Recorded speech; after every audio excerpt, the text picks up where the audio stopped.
Il y avait bien longtemps que le GCRY n'avait pas organisé un 8e de finale de Coupe de France. Dans leur salle Jean Garcet et devant leur public qui n'a cessé de les encourager durant toute la soirée, les 6 gymnastes lyonnais n'ont pas démérité. L'équipe, composée de Maxime Bessonnet, Adrien Guilbeault, Sandy Martineau, Christopher Pinville, Sébastien Sichet et Damien Raymondeau, termine à la 3e place, devant les 2 intouchables, Aulnay-sous-Bois et Mulhouse, mais devant Château-Landon.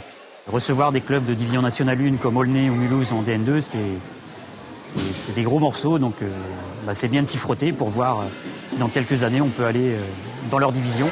Parce que l'objectif, l'équipe est assez jeune, elle a 20 ans de moyenne d'âge, donc d'ici quelques années, l'objectif sera de faire partie des favoris. Samedi soir, l'objectif de l'équipe était triple. Faire le maximum de points sur chacun des 6 agrès, se faire plaisir devant le public et prendre de l'expérience.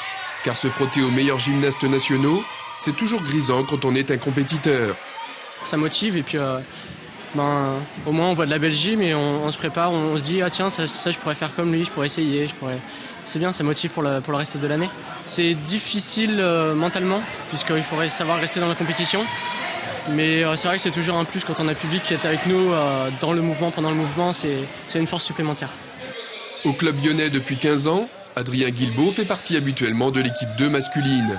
Mais comme il se débrouille plutôt bien au cheval d'arçon, le point faible de l'équipe, l'entraîneur l'a appelé dans le groupe. C'est un honneur, on va dire, de participer avec l'équipe première de ce club. Et on se donne à fond pour ça, quoi. Durant près de 3 heures, les gymnastes lyonnais ont donc fait mieux que se défendre. Ils ne joueront pas les quarts de finale de Coupe de France, mais vu la concurrence, ce n'était pas l'objectif. En tout cas, cette équipe a du répondant et compte bien tirer son épingle du jeu dans les championnats par équipe à venir.